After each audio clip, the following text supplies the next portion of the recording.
மூவலூர் ராமாமிர்தம் அம்மையார் 1883 1962. தமிழகத்தை சேர்ந்த ஒரு பெண் சமூக சீர்திருத்தவாதி, எழுத்தாளர், முன்னாள் தேவதாசி ஒழிப்பு இயக்கம் மற்றும் திராவிட இயக்கத்தை சேர்ந்த அரசியல் செயற்பாட்டாளர்.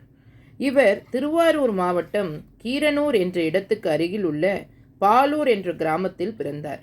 இவர் வளர்ந்தது மூவலூர் கிராமம். இதனால் இவர் மூவலூர் ராமாமிர்தம் என்று அழைக்கப்படுகிறார்.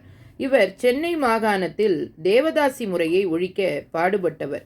1936 வெளியான இவரது சுயசரித புனிதமான தாசிகளின் மோசவலை அல்லது மதிப்பெற்ற மைனர் தாசிகளின் அவல நிலையை வெளிச்சத்துக்கு கொண்டு வந்தது. முதலில் இந்திய தேசிய காங்கிரசின் ஆதரவாளராக இருந்த இவர் 1925 பெரியார் காங்கிரசிலிருந்து விலகிய பொழுது பெரியாரின் சுயமரியாதை இயக்கத்தில் சேர்ந்தார்.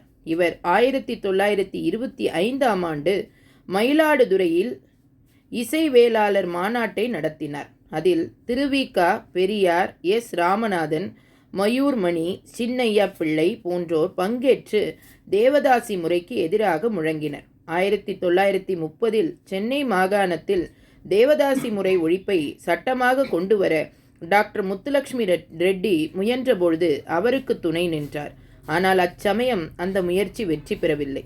1937 முதல் 1940 வரை நடந்த இந்தி எதிர்ப்பு போராட்டங்களில் கலந்து கொண்டார். நவம்பர் 1938 அதற்காக 6 வாரங்கள் சிறையில் அடைக்கப்பட்டார்.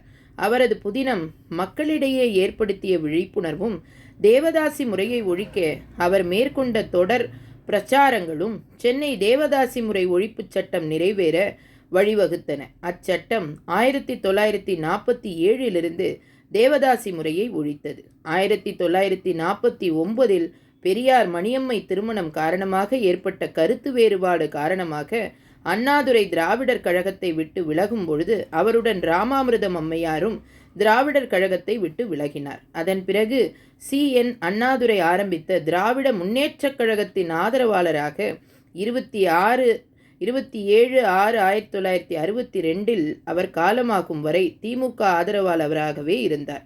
1989 ஆண்டு கலைஞர் திரு மு. கருணாநிதி தலைமையிலான தமிழக அரசு 8ஆம் வகுப்பு வரை படித்த இளம் பெண்களின் திருமண நிதித்தொகை ரூபாய் 5000 15,000 பெண்களுக்கு வழங்க முடிவு செய்தது. அதற்கு அம்மையாரின் நினைவாக மூவலூர் ராமாமிர்தம் அம்மையார் நினைவு திருமண உதவி திட்டம் அமைந்தது.